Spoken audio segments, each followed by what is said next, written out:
दोस्तों नमस्कार। Competition war के यूट्यूब चैनल में आपका स्वागत है। मैं संदीप हाजिर हूं आपके लिए लेकर लक्ष्य सीरीज में एक नई वीडियो।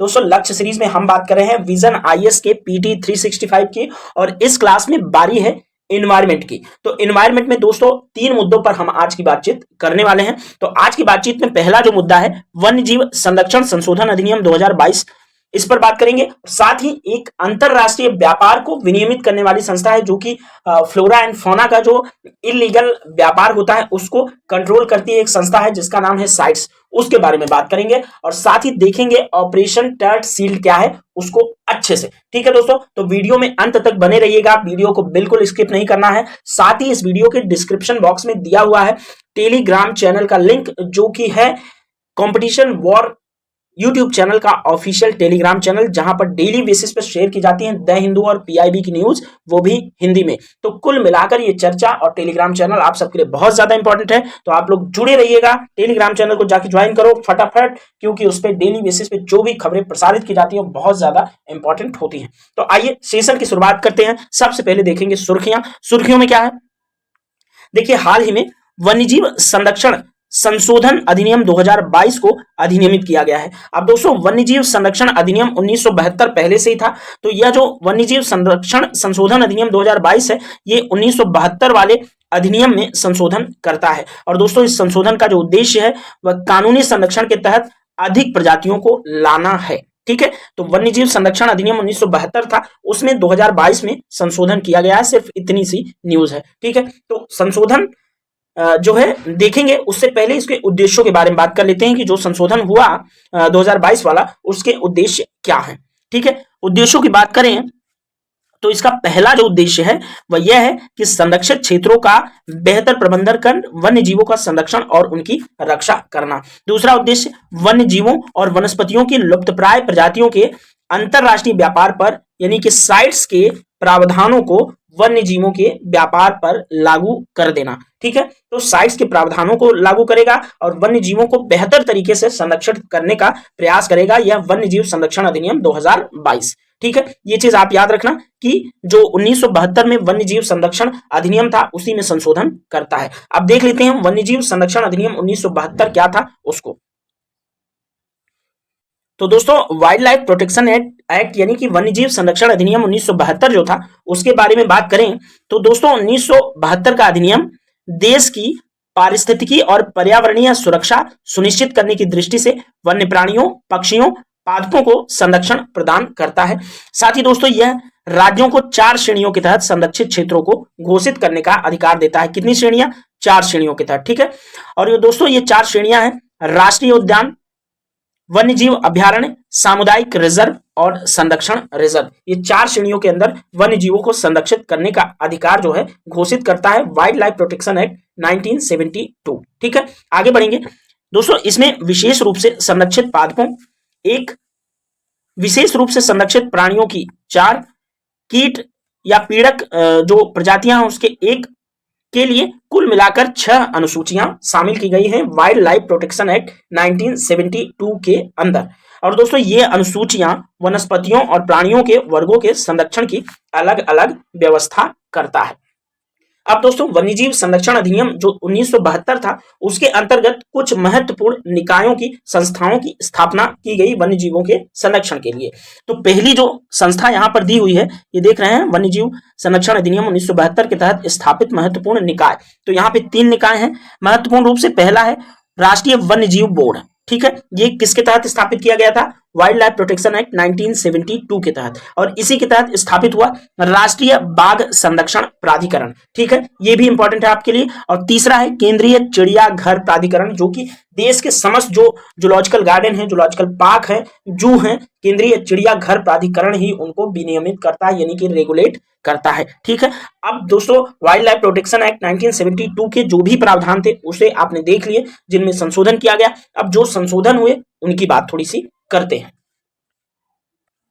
दोस्तों प्रमुख संशोधनों में पहला है साइट्स के कार्यान्वयन के लिए एक नया अध्याय यानी कि 5B जोड़ा गया।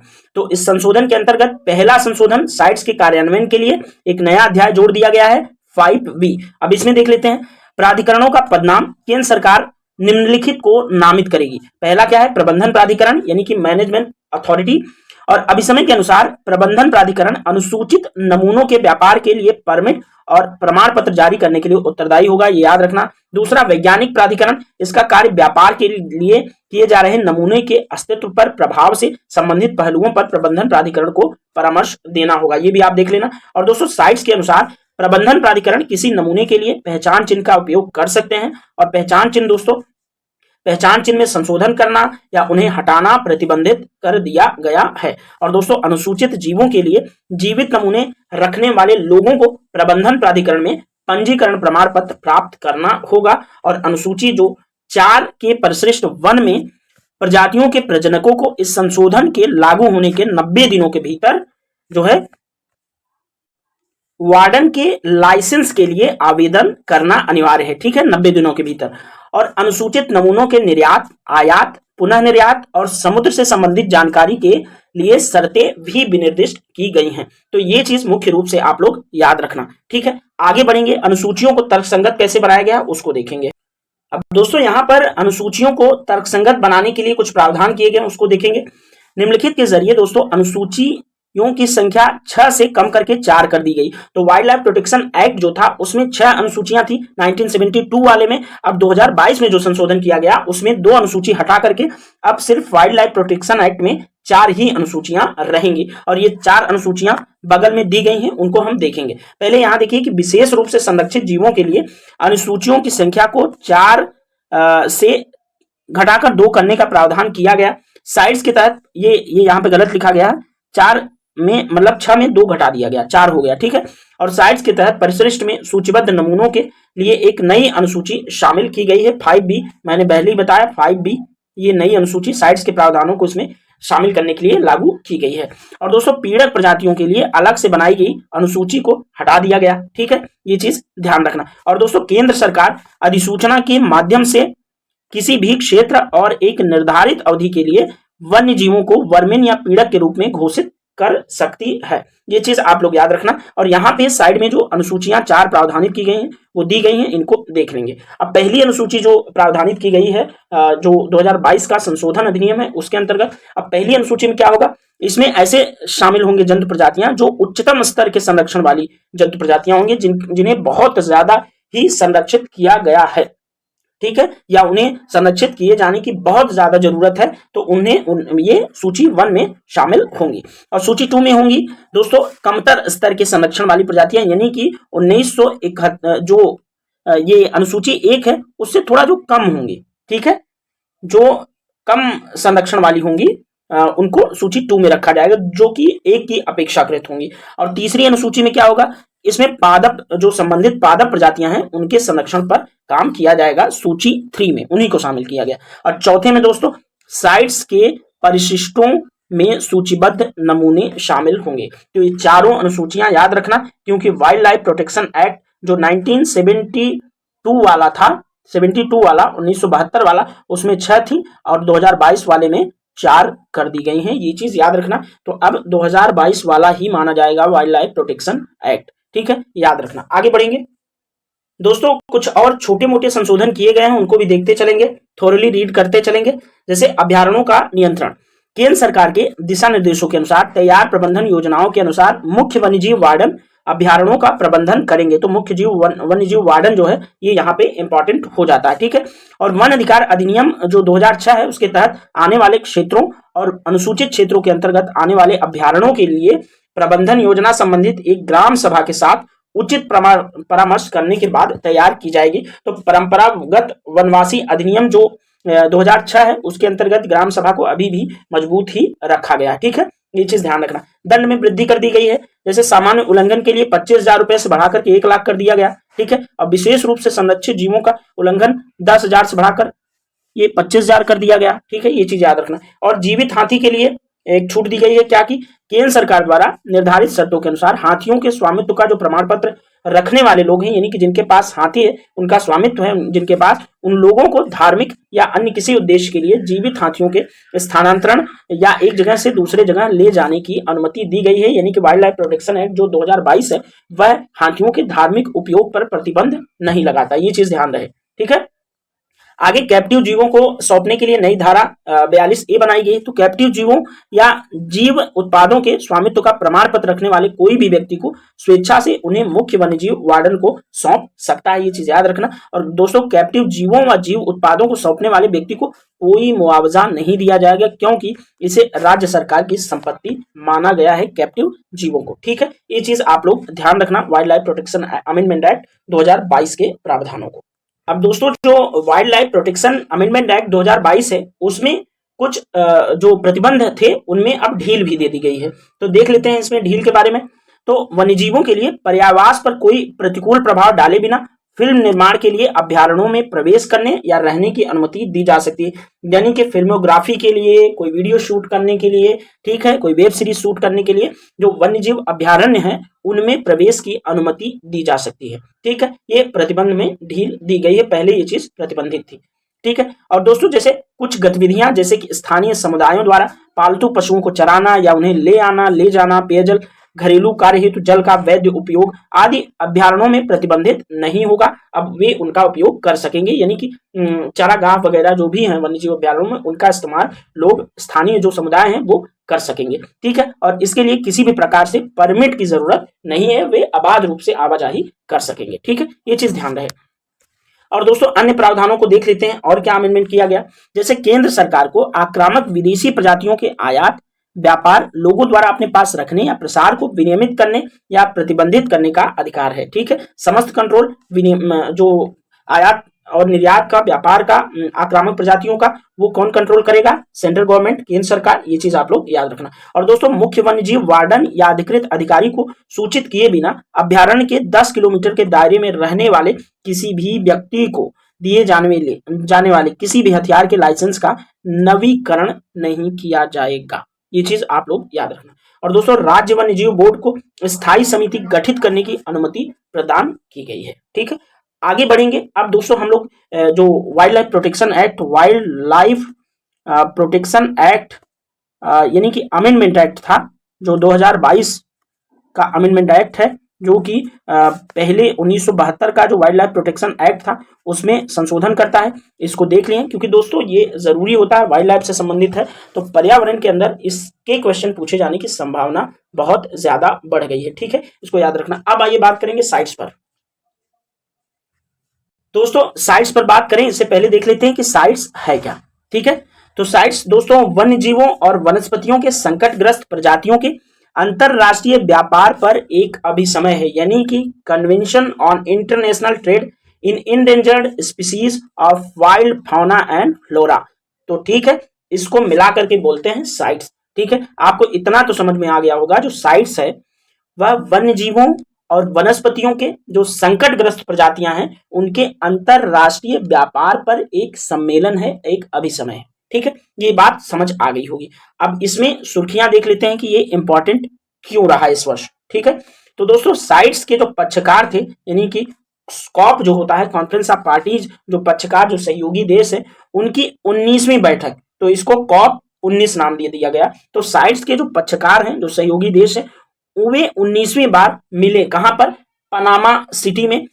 ठीक है, तो साइट्स के पक्षकारों की 19वीं बैठक पनामा सिटी में संपन्न हुई। पनामा दोस्तों दक्षिण अमेरिकी महाद्वीप के एकदम उत्तर में स्थित एक देश है। आप जानते होंगे कि उत्तर अमेरिकी महाद्वीप और दक्षिण जो अमेरिकी महाद्वीप है वो जुड़े हुए हैं एक दूसरे पे, और पनामा नाम का एक देश, छोटा सा देश, दक्षिण अमेरिकी महाद्वीप के लगभग करीब वेनेजुएला के पास पड़ता है। और वहां पर पनामा नहर आपके लिए बहुत ज्यादा महत्वपूर्ण है, और पनामा नहर हमेशा पूछा जाता रहा है, जो कि दक्षिणी प्रशांत महासागर और उत्तरी अटलांटिक महासागर के बीच जो है कनेक्टिविटी प्रदान करने के लिए बनाई गई, बड़ी ही इंजीनियरिंग तकनीक से बनाई गई एक नहर है पनामा नहर। ठीक है, तो पनामा के पास ही, पनामा देश में ही पनामा सिटी, ठीक है, वो उसकी कैपिटल है, शायद, या कैपिटल कुछ और भी हो सकती है, बट मुझे थोड़ा सा रिकॉल नहीं हो रहा है। तो आप सिर्फ इतना याद रखना कि पनामा सिटी में संपन्न हुई कॉप 19 जो साइट्स के पक्षकारों की बैठक थी। ये आपका सुर्खियां रही। आगे बढ़ेंगे और देखेंगे दोस्तों, जो साइट्स है वन्यजीव सम्मेलन के रूप में भी इसे जाना जाता है। विश्व वन्यजीव सम्मेलन यानी कि वर्ल्ड वाइल्ड लाइफ कॉन्फ्रेंस के रूप में भी जो साइट्स के पक्षकारों की बैठक है उसको जाना जाता है। ठीक है। इसके आउटकम पर बात करें, यानी कि सम्मेलन में रिजल्ट्स क्या निकल कर आए, इससे पहले हम साइट्स के जो परिशिष्ट हैं, जो सूचियां हैं, यहां पर देखेंगे। ठीक है, सूचियों को समझने की कोशिश करेंगे। अब देखिए, जिन जीवों को साइट्स की परिशिष्ट 1 में रखा गया उनको क्या कहा गया।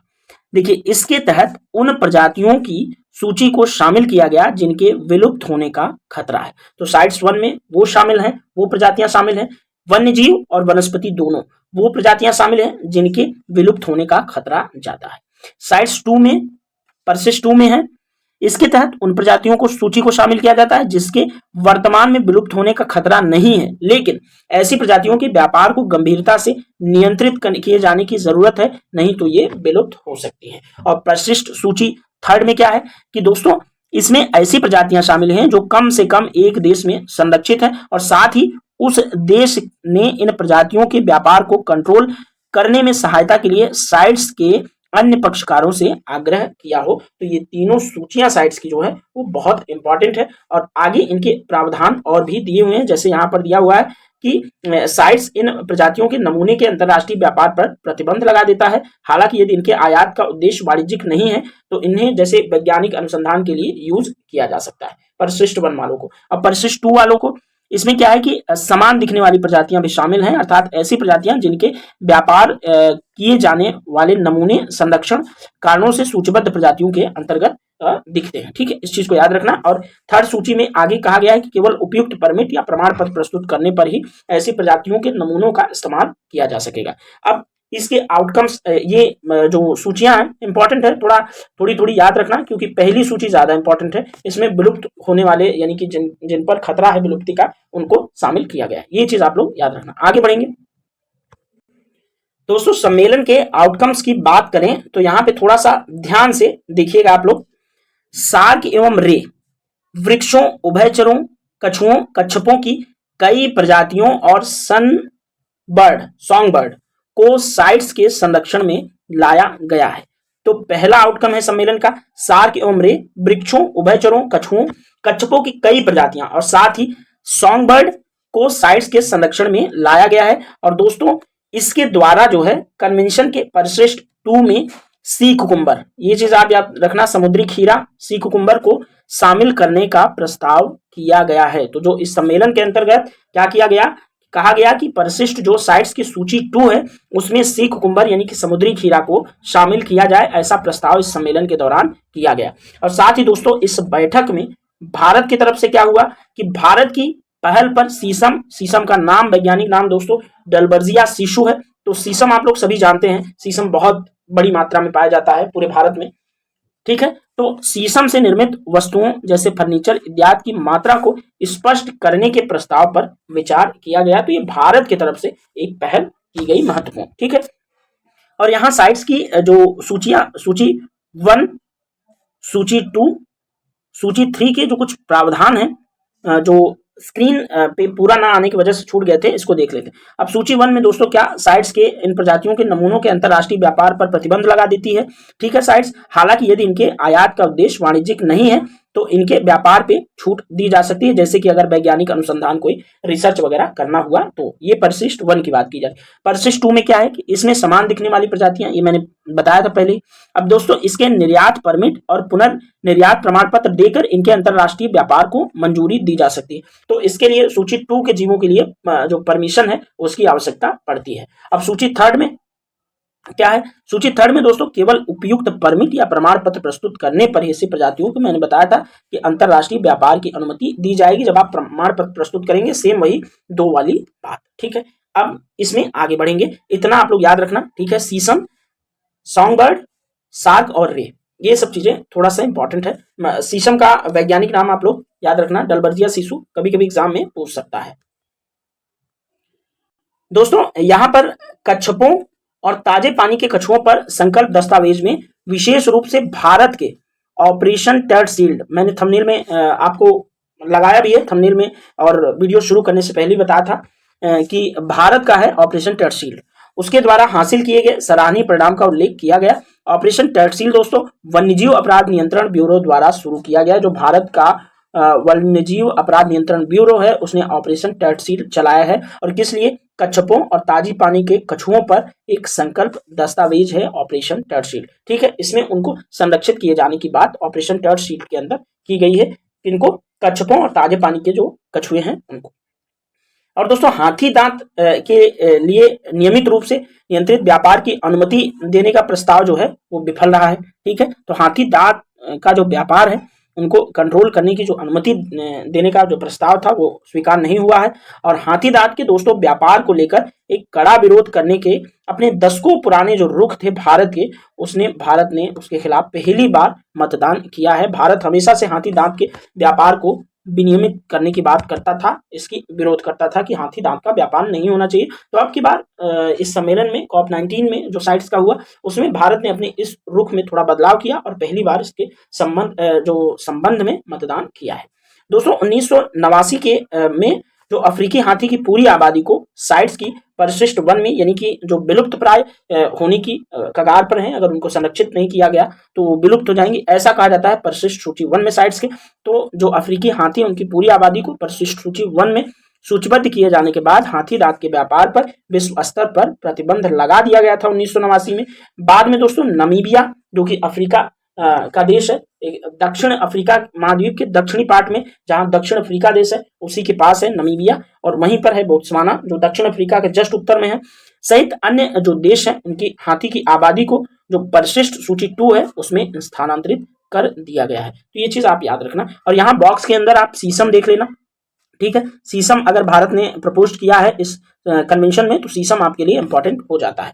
दोस्तों शीशम जो है वह 25 से 30 मीटर की लंबाई तक बढ़ने वाला कैसा वृक्ष है, एक पर्णपाती प्रकार का वृक्ष है, और यह दोस्तों भारतीय उपमहाद्वीप और दक्षिणी ईरान की मूल प्रजाति है। तो शीशम जो है भारतीय उपमहाद्वीप और दक्षिणी ईरान की मूल प्रजाति है। और दोस्तों ये पेड़ रावी नदी से लेकर असम तक पूरे उप हिमालय क्षेत्र में पाए जाते हैं, यानी कि पूरे भारत में जो उत्तर भारत का ज्यादातर हिस्सा है उसमें शीशम पर्याप्त मात्रा में पाया जाता है। और शीशम आप सब लोग जानते होंगे, शीशम की लकड़ियां बहुत मजबूत होती हैं और उनमें फर्नीचर के जो चीजें हैं वो बनती हैं। दोस्तों शीशम जो है जो साइट्स है उसके कन्वेंशन की सूची 2 में रखा गया है। याद रखना, शीशम को साइट्स की सूची 2 में यानी कि परिशिष्ट 2 में रखा गया है। दोस्तों भारतीय शीशम का उपयोग गहरे लाल रंग की टेबल, बेड, बुक शेल्फ जो बुक रैक होती हैं, कुर्सियां इत्यादि बनाने में उपयोग किया जाता है। और दोस्तों इससे बनी ये सारी चीजें काफी टिकाऊ होती है। मैंने पहले ही बताया शीशम से बनी चीजें काफी मजबूत होती हैं। और दोस्तों शीशम जो है वह पंजाब का राजकीय वृक्ष भी है। ये चीज याद रखना कि शीशम जो है किस राज्य का राजकीय वृक्ष है, तो वह है पंजाब। ये चीज आप लोग याद रखना। आगे बढ़ते हैं दोस्तों, भारत और साइट्स की थोड़ी सी बातचीत कर लेंगे तो ज्यादा अच्छा रहेगा, क्योंकि हम हिंदुस्तानी हैं और हिंदुस्तान में हमें एग्जाम देना है। तो भारत का साइट्स से क्या सरोकार है इसको देखना हमारे लिए बहुत ज्यादा जरूरी है। दोस्तों परिशिष्ट जो 3rd है साइट्स की, उसका व्यापक उपयोग यानी कि 1976 में साइट्स के अनुसमर्थन के बाद भारत ने परिशिष्ट 3rd में 39 वर्गीय या टैक्सा को सूचीबद्ध किया था। तो साइट्स को कब जो है भारत ने अनुसमर्थन दिया, 1976 में। ये चीज याद रखना, ठीक है। और दोस्तों सूचियों के माध्यम से महत्वपूर्ण अंतरराष्ट्रीय व्यापार डेटा को एकत्र किया गया। इससे अधिक कठोर व्यापार नियंत्रण वाले एक भिन्न साइट्स परिशिष्ट बनाने के निर्णय को मजबूती मिलती है। और दोस्तों साथ ही एक महत्वपूर्ण चर्चा करेंगे माइक पर। देखिए माइक क्या होता है। माइक कार्यक्रम है एक, किस लिए, हाथियों की अवैध हत्या की निगरानी के लिए एक कार्यक्रम है माइक। ये एग्जाम के अंदर क्वेश्चन पूछा जा सकता है, बहुत फेवरेट क्वेश्चन है, कई बार आ भी चुका है, ठीक है। तो जो हाथियों की अवैध निगरानी का कार्यक्रम है माइक, यह दोस्तों अंतरराष्ट्रीय सहयोग है जो कि हाथियों की मृत्यु दर, स्तरों, प्रवृत्तियों के कारणों को मापता है। ये तो हमने देख ही लिया। अब दोस्तों बात आगे बढ़ाएं, इससे पहले मेन चर्चा जिस पर चल रही थी वह साइट्स था। तो साइट्स का थोड़ा सा कुछ इसके बारे में भी बातचीत करना हमारे लिए जरूरी है, क्योंकि ये संस्था इंपॉर्टेंट है। संस्था से संबंधित जो कन्वेंशन हुआ वो हमारे लिए इंपॉर्टेंट है। तो संस्था के बारे में हमारी जो पूरी जानकारी, पुख्ता जानकारी होना बहुत ज्यादा जरूरी हो जाती है। तो आइए देख लेते हैं साइट्स के बारे में। दोस्तों साइट्स का मुख्यालय कहाँ है, स्विट्जरलैंड में, ठीक है। स्विट्जरलैंड में जेनेवा में साइट्स का मुख्यालय है, ठीक है। ये याद रहे आप लोगों को, जेनेवा के स्विट्जरलैंड के जेनेवा में है साइट्स का मुख्यालय। अब साइट्स की उत्पत्ति कैसे हुई दोस्तों, यह जो साइट्स है वो विभिन्न सरकारों के बीच एक अंतरराष्ट्रीय समझौता है। सरकारों के बीच अंतरराष्ट्रीय समझौता, इंटरनेशनल एग्रीमेंट है सरकारों के बीच, साइट्स याद रहे। और दोस्तों साइट्स को 1993 में IUCN जो कि विश्व संरक्षण संघ है, ठीक है, वह उसके सदस्यों की बैठक में अपनाए गए एक संकल्प के परिणाम स्वरूप तैयार किया गया। IUCN की बैठक हुई, उस पर जो एक संकल्प बनाया गया, तब जो है साइट्स का उद्भव होता है। तो ये चीज आप याद रखना, ठीक है। और दोस्तों ये जो कन्वेंशन हुआ उसके व्याख्यान पर अंततः 1973 में यानी कि 1973 में वॉशिंगटन में सहमति बनी और यह 1975 से लागू हुआ, ठीक है। तो साइट्स कब लागू हुआ? 1975 से, और 76 में भारत ने इसका अनुसमर्थन कर दिया, यानी कि भारत इसमें शामिल हो गया। अब दोस्तों साइट्स का उद्देश्य क्या है? अब दोस्तों यह सुनिश्चित करता है साइट्स कि वन्यजीवों और वनस्पतियों के नमूनों का अंतरराष्ट्रीय व्यापार उनके अस्तित्व को खतरे में न डाले, यानी कि वन्यजीवों का जो व्यापार हो रहा है, ठीक है, वह वन्यजीवों यानी वन्यजीवों और वनस्पतियों दोनों को, यहाँ पर दोनों को शामिल किया गया, ये हमेशा याद रखना। सिर्फ वन्यजीवों की बात नहीं, वनस्पतियों की बात हो रही है। तो जो इनके नमूनों का अंतरराष्ट्रीय व्यापार हो रहा है, उससे ध्यान में रखा जाए कि कहीं इनकी जो प्रजातियां हैं वे खतरे में न पड़ जाए। इसी चीज का संरक्षण, इसी चीज का निगरानी करता है साइट्स। अब दोस्तों साइट्स का जो सचिवालय है स्विट्जरलैंड में है, जेनेवा में, ये पहले ही मैंने बताया। और भारत भी साइट्स का सदस्य बन गया। अनुसमर्थन कब कर दिया? 1976 में, ठीक है। तो 1976 में ये सदस्य भी बन गया साइट्स का, और इसकी सदस्यता 184 देशों के पास है। इसके पक्षकारों की संख्या 184 है, ठीक है। ये चीज आप लोगों को याद रहे क्योंकि बहुत ज्यादा इंपॉर्टेंट है साइट्स, और एग्जाम में सीधे पूछ लेता है कि साइट्स है क्या, ठीक है। दोस्तों जो हम बात माइक कार्यक्रम की कर रहे थे, तो माइक कार्यक्रम में भारत की 10 साइटें शामिल की गई, ये याद रखना, क्योंकि एग्जाम में पूछा जा सकता है कि माइक के अंदर भारत की कितनी साइट्स हैं, तो 10 साइट्स हैं, ठीक है, माइक के अंदर। ओके दोस्तों, विशेष रूप से साइट्स के अंदर आने वाली प्रजातियों सहित भारत की वन्यजीव प्रजातियों के अंतर्राष्ट्रीय व्यापार को सामूहिक रूप से प्रावधानों के माध्यम से विनियमित किया जाता है, जैसे कि वन्यजीव संरक्षण अधिनियम 1972, जिसमें 2022 में संशोधन हुआ, वो मैंने आप लोगों को बताया। तो यह भी जो है भारत के वन्यजीवों से के संरक्षण से संबंधित अधिनियम था। अब 2022 हो गया, ठीक है। और दोस्तों विदेशी व्यापार अधिनियम विनियमन विकास अधिनियम 1992 के तहत जो है निर्यात आयात नीति यानी कि एग्जिम नीति और सीमा शुल्क अधिनियम 1962 शामिल है। और दोस्तों वन्यजीव संरक्षण निदेशक भारत सरकार को भारत में साइट्स के लिए प्रबंधन प्राधिकरण के रूप में जिम्मेदारी है। तो भारत का जो वन्यजीव संरक्षण निदेशक होता है वह भारत सरकार को भारत में साइट्स के लिए प्रबंधन प्राधिकरण के रूप में उसको जिम्मेदारी सौंपी जाती है। और दोस्तों इसके अंतर्गत भारत सरकार ने 5 वैज्ञानिक प्राधिकरण भी नियुक्त किए हैं जो साइट्स के वैज्ञानिक पहलों पर जो है साइट्स एमए की सहायता भी करते हैं, जिसमें एक आपका भारतीय प्राणी विज्ञान सर्वेक्षण और वनस्पति सर्वेक्षण संस्थान कोलकाता भी शामिल है, ठीक है। और जो 3 संस्थान हैं इसके बारे में मैं आप लोगों को बता दूंगा। इससे पहले थोड़ा सा यहाँ पे एक चीज और देख लेना आप लोग। छोटी स्क्रीन होने के बाद की वजह से हम नहीं दिखा पाए थे, तो साइट्स के जो अन्य महत्वपूर्ण जानकारियां हैं ये बहुत इंपॉर्टेंट है, अभी मैं आपको बताऊंगा तो आपको समझ आएगा। देखिए यद्यपि कि जो साइट्स है अपने पक्षकारों पर एक कानूनी रूप से बाध्यकारी है, ठीक है। साइट्स क्या है? कानूनी रूप से बाध्यकारी है अपने पक्षकारों पर, परंतु इसे राष्ट्रीय स्तर के कानून का दर्जा प्रदान नहीं किया गया है। तो साइट्स अगर पूछ जाए कि बाध्यकारी है तो आप बता देना कि हाँ बाध्यकारी है। और साइट्स के दोस्तों सभी 184 पक्षकारों को उपस्थित होने, प्रस्ताव प्रस्तुत करने और सभी निर्णयों पर मतदान करने का पूरा अधिकार प्राप्त है। और साइट्स द्वारा कवर की जाने वाली प्रजातियों को संरक्षण की गंभीरता के अनुसार 3 परिशिष्टों की में सूचीबद्ध किया गया है, ठीक है। तो ये चीज आप लोगों को याद रहनी चाहिए। और दोस्तों अब जो ये सेशन है आज यहाँ पर इतना ही, क्योंकि काफी लंबा सेशन भी हो गया और काफी महत्वपूर्ण जानकारी भी थी, इसलिए और दो चीजों को हमने मुख्य रूप से बड़ी चीजों को शामिल किया, इसलिए ये वीडियो थोड़ा सा लंबा हो गया। आप लोग एडजस्ट कर लेना, आप लोग समझदार हैं, पढ़े लिखे लोगों की यही तो बात है कि वो चीजें प्रॉपर तरीके से समझने की कोशिश करते हैं, ठीक है। तो दोस्तों अब आज की वीडियो में इतना ही, मिलेंगे किसी और वीडियो में। अब हमारी जो श्रृंखला में SPT 365 की श्रृंखला में कुछ वीडियोस और आएंगे, ठीक है, जो कि यूपी PCS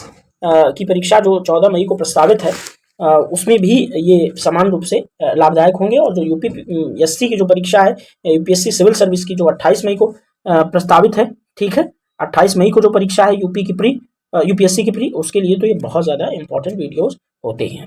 तो चलिए फिर इस वीडियो को यहीं एंड करते हैं, मिलेंगे किसी अन्य वीडियो में, तब तक के लिए थैंक यू सो मच।